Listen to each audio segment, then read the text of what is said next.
thank you all for coming. Welcome to the History Show. And there was a hot conspiracy theory going around in the North at the time. What was that all about? John Smith died. He wrote a book called The Great Conspiracy to Overthrow Liberty in America. And he said that Southern slaveocracy had assassinated 2 presidents and attempted to kill 3 others. He said that John Calhoun hired a crazed man to kill Andrew Jackson. And we know that didn't work. And then, they said that they tried to poison the presidents by like poisoning them with arsenic when they did their TV functions. And then that John C. Calhoun, he hired a crazy person to try to shoot Andrew Jackson. So.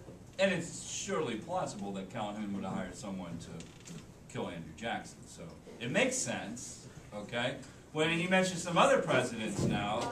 William Henry Harrison, they said that he had been killed by arsenic and poisoned. They also said that Zachary Taylor was also killed with arsenic.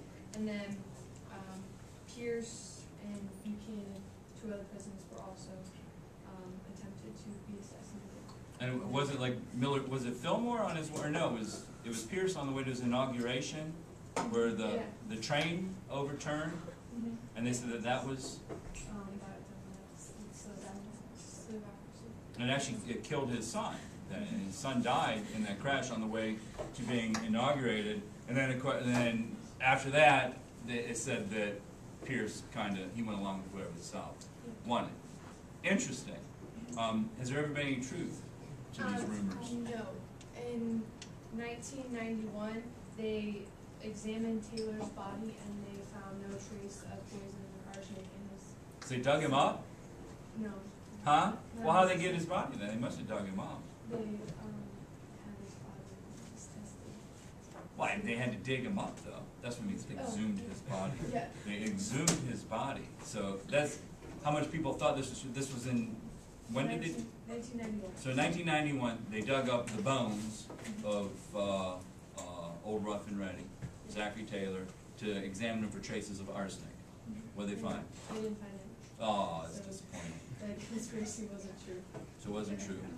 But people in the North. They really like, even though they weren't true at all, like the North totally went crazy on it. They thought the South was just a bunch of conspirators trying to undermine the whole Union and take over, and you can control it by slavery.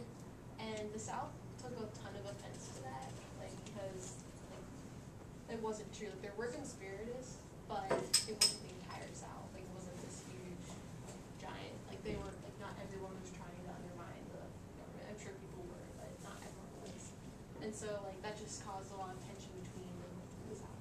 Without a doubt. Without a doubt. Now you mentioned earlier you're talking about the sugar, because we didn't talk about that, and that was an attempt to kill all the northern congressmen, wasn't it? By poisoning their sugar.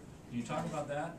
Well, there was this dinner for all the congressmen, and since Northerners used cube sugar instead of the just blue sugar, they said that they put arsenic in the cube sugar so that all the Northern congressmen would poison.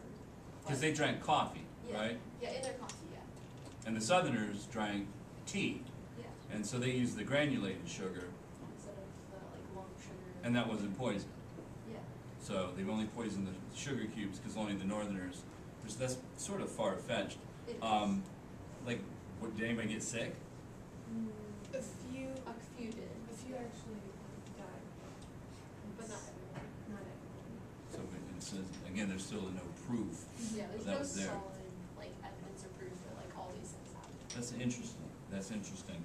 Now, in the South, obviously, in the North, there's this perception that they'll do anything they can. They'll kill people, they'll kill presidents, they'll threaten presidents to spread the expansion of slavery. How the Southerners? What was the perception in the South then about the North? Well, the South felt like the North was challenging them and being bullies and extra great effects on us, because I think the accusations were actually true. So this is pretty much the ideas throughout the years leading up to the Civil War. Both sides are very mistrustful, I guess, of one another. It's really interesting, really interesting.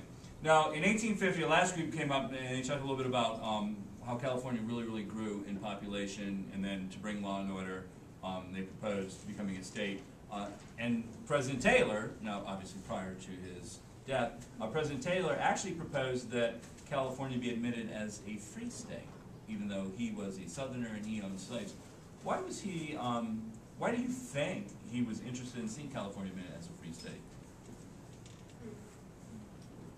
Because that he believed that they didn't need the slavery there because it was not as needed as like in the southern states like Alabama or Georgia, where farming was a lot the main source of like money. Well, I think the concern was though that actually because California's a pretty big agricultural state, so they could have used slave labor there.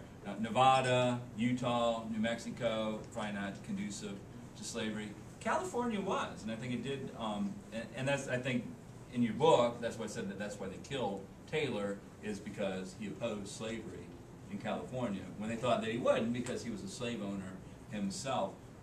Anything politically, any reasons why, again, that would, you know, because it seemed out of character for Taylor. Also, like Zach, like he just, I think he kind of wanted, like, he didn't really want the North and South to be fighting. Like, he kind of just wanted to get the slave problem out of the way, like abolish slavery, or like just let the North have more power because he wanted like to stop the fighting and just resolve the conflict. So that question once and for all. He wanted to settle that question Yeah, once he for all. wanted to And he was very much dead set against the Compromise of 1850. Yeah. Also, in fact, after he died, then that kind of made way for the compromise to take place. Let's talk about that real quick, because I don't want to run out of time before we get a chance to talk about the compromise of 1850. But one of the things that stood in the way was President Taylor, who didn't really want to compromise with the South. I don't know if it's because he held a grudge with some of the Southerners, you know, kind of like Jackson, you know, let his personality get in the way, maybe the same thing with Taylor.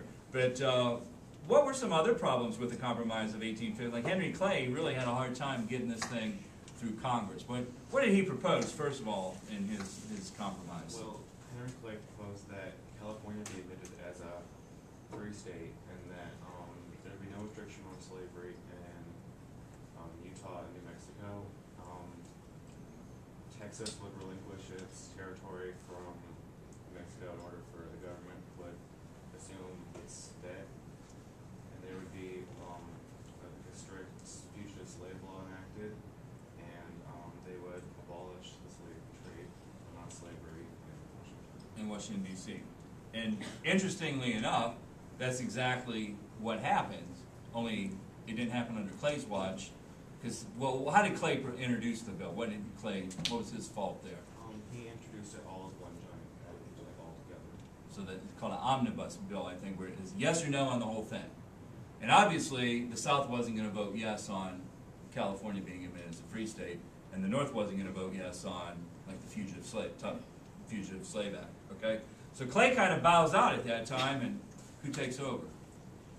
Well, the Congress and like the people voting kind of took over. Like they argued out like every single little detail of it, and like it finally came that like, well, North was like, no, we don't want any chance of there being slavery in Utah or New Mexico, and then like the South was like, well, we want our equal slave like representation and like power in the Senate. So it ended up being a lot, like most people didn't really vote, like only like 4 senators and like 28 representatives actually voted for the laws. You mean all together, one way or another, but they could vote individually, yes or no on California as a free state. Yeah. Yes or no on popular sovereignty in the territory. Yes or no on that. Yeah, like, Whose idea was, that's a pretty good idea, whose idea was that? Although, well, maybe it wasn't good in the long run.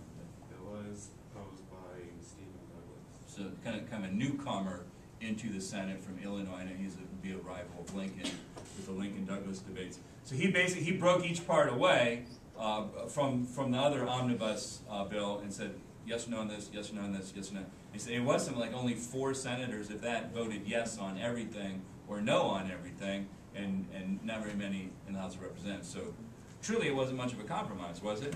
right. Though all of the laws did come to pass, like they still everything. And they thought that they had done a good job. Yeah, but it was really only like covering up the unresolved like tension between the North and the South. Washington. We'll see that in the upcoming chapter.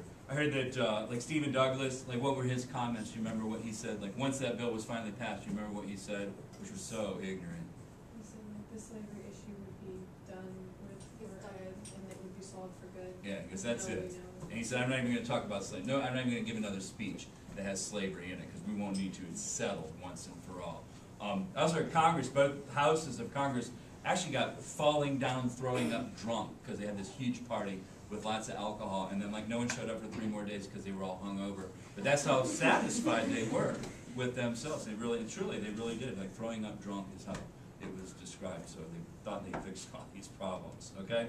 Well, one of the problems, what the first immediately comes to light, was the problems with this strict fugitive slave law. And that was something that really, you know, the North gets California as a free state. And basically that makes the whole deal sweet for the North. And the biggest thing the South got was this Fugitive Slave Act, but the North doesn't want to support this, do they? What the Fugitive Slave Act was that any a slave owner could ask for their slave back, and that was in the Northern Territory, and it actually really didn't matter if you were already free or had never been a slave before, like had lived in the North your entire life. But if a slave owner claimed that they were your slave, you could be sent back.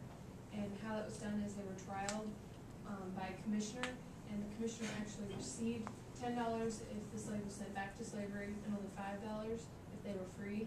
So it was kind of... That doesn't seem fair. Yeah, it wasn't really fair. So basically, you can find a black guy in the city, and you could say, he's my runaway slave. And you take him in front of this federal commissioner, and he would rule... That they were a slave, and they didn't have to return. And he'd actually get $5 more by saying they were a slave, and then they had to be returned. Yeah. No, it doesn't sound fair at all. Did this cause problems anywhere? Yeah, actually, Anthony Burns? Anthony Burns. He actually escaped from slave and lived up in Boston for a little bit, and then was arrested, and he had some abolitionists like following him.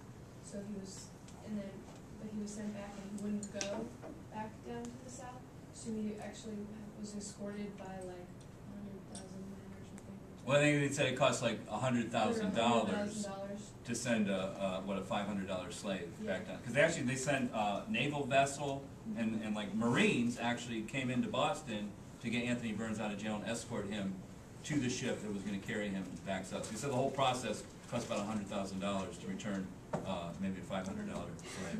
Whatever happened to Anthony Burns? He went back to the South to slave, but then a few months later, his abolitionist friends in Boston paid for his slave, and he was freed and got back to go to Boston. So that was good for him. How did a lot of, because there were a lot of free blacks in northern cities at the time, how did they respond to this? They didn't like it very much because they were free, and so they didn't deserve to go back down to the slavery. So they were very annoyed that they... Yeah, I guess a lot of them actually ended up moving to Canada, I think, with for the fear, because like I said, you didn't. The burden of proof was for you to prove you weren't a slave, which was very difficult for them to do, especially when the guy determining it is paid twice as much to say that you were a slave. Okay. All right. Anything else? You got any other comments you guys have? I know we didn't talk about like slavery dying out in the capitalist world, but we know that's one reason why the South wanted to defend the institution so much, wasn't it? Okay. On that, it really was. It really is. It's interesting.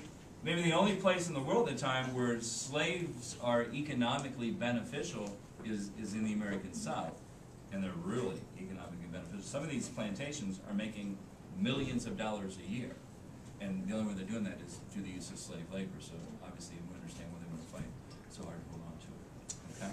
All right. Well, thank you all. You've been wonderful guys.